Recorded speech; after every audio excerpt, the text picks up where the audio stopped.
Been through a lot of shit, but I know it could be way worse, bro. Yeah.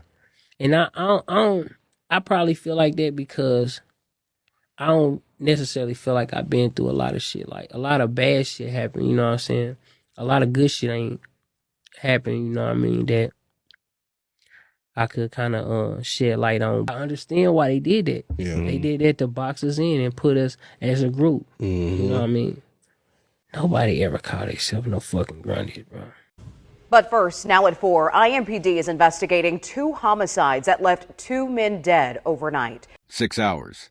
That's all that separated 2 murders in the same city, on the same night, both involving men who'd already cheated death once before at the exact same locations where they were eventually killed. One of those men was Eric Butler. And the deeper I dug into his file, the more I realized something almost nobody's reporting. His connection to organized violence in Indianapolis doesn't start with a rap career or the 2023 raid everyone keeps replaying.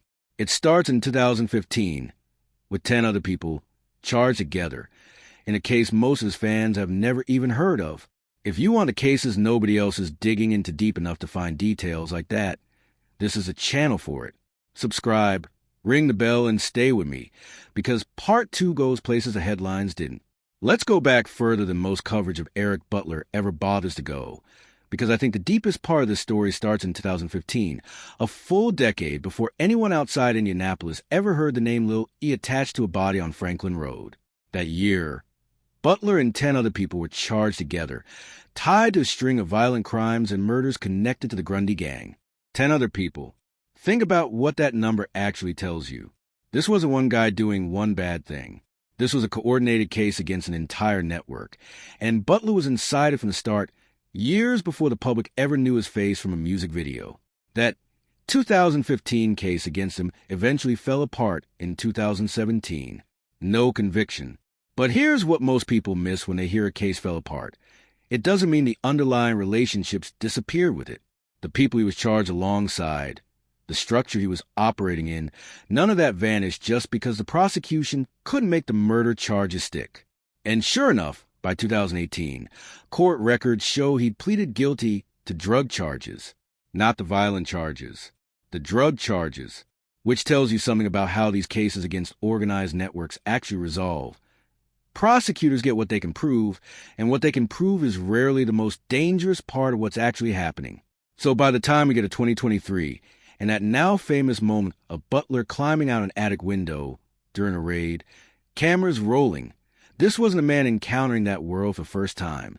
This was a man who had already lived inside it for the better part of a decade, who had already survived one case falling apart, who had already learned, presumably, what it takes to walk through that life without getting permanently caught. That's not a small detail. That's a pattern. And patterns like that tend to mean someone has gotten comfortable in danger most people would run from. Here's where I want you to start asking the same question I kept asking myself while putting this together. If someone has survived that long, inside a network connected to that many serious cases, what does it actually take to bring that streak to an end? Is it one specific debt, one specific enemy, one specific night where the math finally runs out? Or is it something slower? Something that builds across years of relationships and obligations until the exact trigger almost doesn't matter anymore, because the danger was always going to catch up eventually?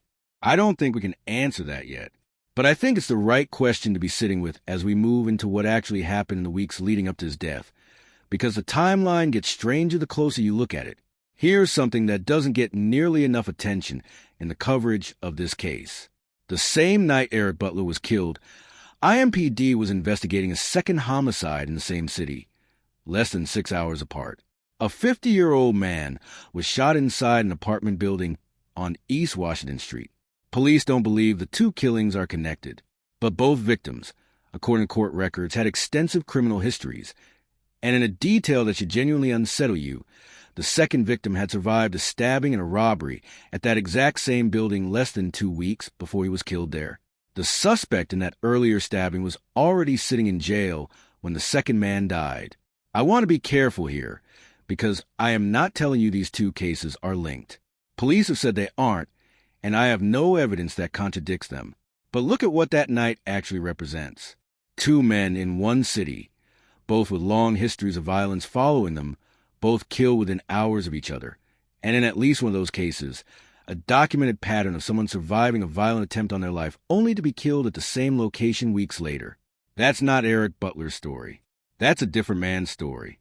But it happened in the same city, on the same night, and it tells you something about the climate Butler was living and dying inside.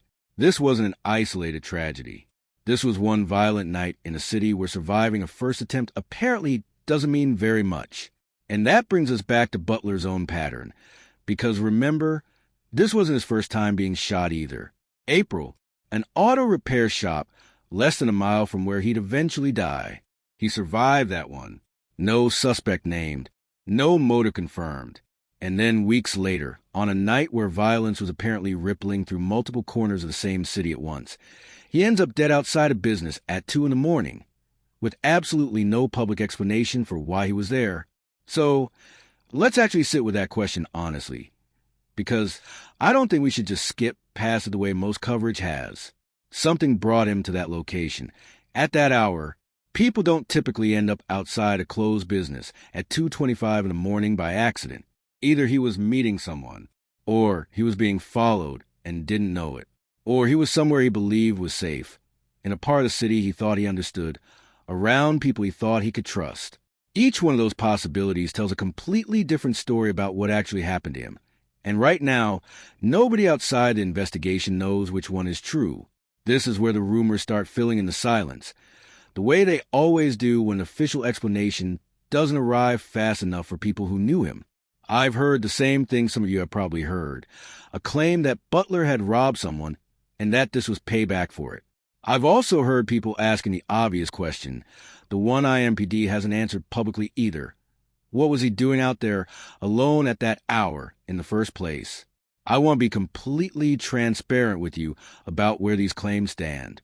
I have not found a single police statement, court filing, or piece of actual reporting that confirms a robbery took place, or that names anyone he allegedly robbed.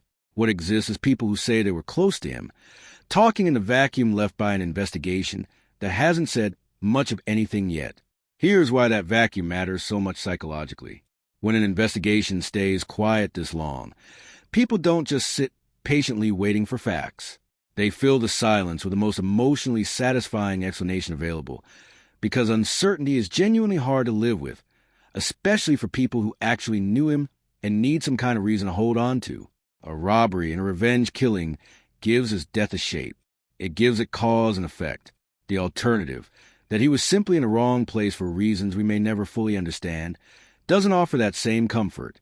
So I'd ask you to consider, when you hear a theory like this circulating with real conviction behind it, whether you're hearing actual inside knowledge, or whether you're hearing grief looking for a place to land, that doesn't mean the robbery theory is false. People close to a victim sometimes do know things long before police confirm them publicly, and in a city where word travels through relationships faster than it travels through official channels, it's entirely possible someone genuinely heard something true. But it also doesn't mean it's true just because it's specific, or because it's said with confidence. Confidence is cheap. Anyone can sound certain about something they only half know, especially when grief is mixed in with it. Right now, both the robbery claim and the question of why he was there at all occupy the exact same space. Real, important, unanswered, and entirely outside anything that's been verified. I'd also push back gently on one assumption baked into the robbery theory itself, just so we're examining it instead of simply repeating it. If Butler genuinely robbed someone connected to a network capable of organizing a retaliation killing, you generally expect that retaliation to come fast.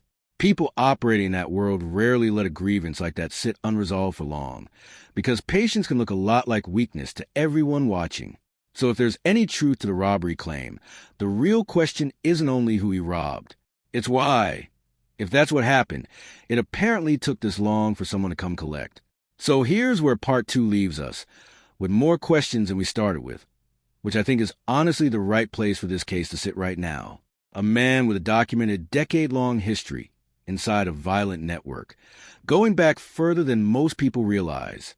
A city experiencing 2 homicides in 6 hours on the night he died, in cases police insist are unconnected, but that still paint a picture of just how much violence was moving through that community at once. And a location a business at 2 in the morning that nobody has explained, alongside a robbery claim that nobody has confirmed. I want you to think about something with me before we close this one out. When someone survives one attempt on their life and then dies in circumstances nobody can explain, how much of what we eventually believe about their death comes from actual evidence, and how much of it comes from the stories the people around them needed to tell themselves just to make sense of the loss? And if you lived the kind of life Eric Butler lived, surrounded by that much unresolved danger for that many years, do you think there's ever a version of events where you see the ending coming, or does it always arrive exactly like this did, in the dark, with no warning anyone could act on in time? Tell me what you think actually happened that night on Franklin Road. The robbery theory, exactly as people are describing it. Something else tied to his decade in that world. A reason none of us have considered yet. Drop your theory in the comments. I read every single one. And if these are the kinds of cases you want broken down with as much care, where the unanswered questions get treated as seriously as the answered ones, subscribe to Mistora Crimes. I'll see you in the next one.